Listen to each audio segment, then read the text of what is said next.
जे पाल लॉगेंस संप्रेषण को शब्दबद्ध करते हुए कहते हैं कि यह एक प्रक्रिया है जिसमें दो या दो से अधिक व्यक्तियों को एक ऐसे रूप से विचारों, तत्वों, अनुभवों तथा प्रभावों का एक विनिमय एक्सचेंज करते हैं जिसमें प्रत्येक व्यक्ति संदेश का एक सामान्य ज्ञान प्राप्त कर लेता है।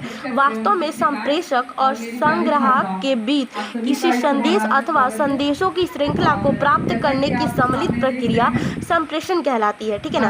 अब बात करेंगे L Ron Hubbard has described the communication in the term of ARC triangle. A stand for the affinity, R for the reality and C for the communication. Communication in ARC triangle has been stated to be the most important understanding composition of the human relation and thus human's life। अर्थात L Ron हॉबर्ड ने संचार को ARC त्रिकोण के माध्यम से समझाने की कोशिश किया है। प्रयोग लगाव के लिए R का प्रयोग वास्तविकता के लिए तथा C का प्रयोग संचार के लिए किया गया है। मानवीय संबंधों के स्वरूप और इस प्रकार मानव जीवन को समझने के लिए ARC त्रिकोण को बहुत महत्वपूर्ण माना जाता है। तो आइए समझते हैं इनको। तो लुंडबर्ग हमको क्या बोलते हैं कि संचार क्या है? वह पारस्परिक क्रिया है जो प्रतीकों के माध्यम से घटित होती है। ये प्रतीक चित्र, मौखिक या अन्य किसी रूप में हो सकते हैं। प्रतीकों के माध्यम में होने वाला संचार उसके संप्रेषण में आने वाले अवरोधों को रोक लेता है। इस प्रकार प्रतीक युक्त संचार संदेशों को कम कर देते हैं। संप्रेषण में यदि प्रतीकों की कुशलता के साथ प्रयोग किया जाए तो जटिल विचार तथा तकनीकी ज्ञान में साझेदारी भली भांति की जा सकती है।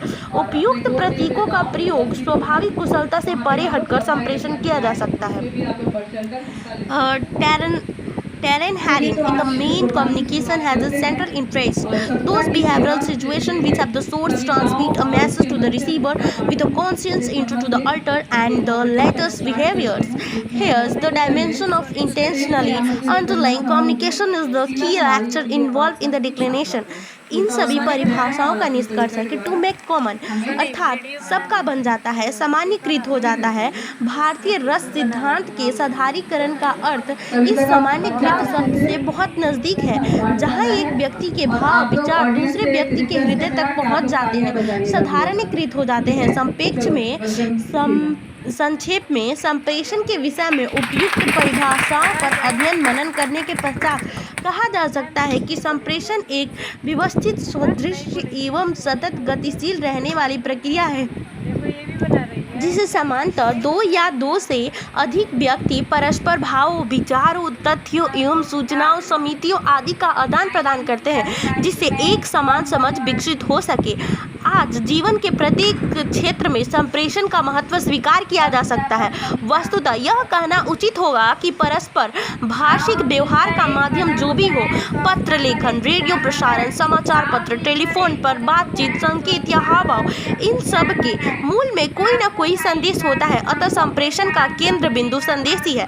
तो इसके कुछ बोध प्रश्न हैं निम्नलिखित में प्रश्नों के। हाँ, संप्रेषण मानव जीवन की अनिवार्य आवश्यकता, तो बिल्कुल हाँ। संप्रेषण में परस्पर साझेदारी की प्रक्रिया, हाँ बिल्कुल। संप्रेषण का महत्व हर युग में कालखंड में रही है, तो भाव इसकी आवश्यकता हर कालखंड युग में रही है, तो इसका संप्रेषण का महत्व हर युग एवं कालखंड में रही है, तो इसमें आंसर हो जाएगा आवश्यकता। ठीक है, उपयोगिता, आवश्यकता जो भी। और व्यक्तित्व संप्रेषण में व्यक्ति अपने किन भावों का रूप स्पष्ट करता है, तो व्यवहारगत जो भी उसका व्यवहार होता है वही तो बातचीत के द्वारा उसको प्रेजेंट करते हैं। तो अब हम पढ़ेंगे अगली वीडियो में संप्रेषण के तत्व।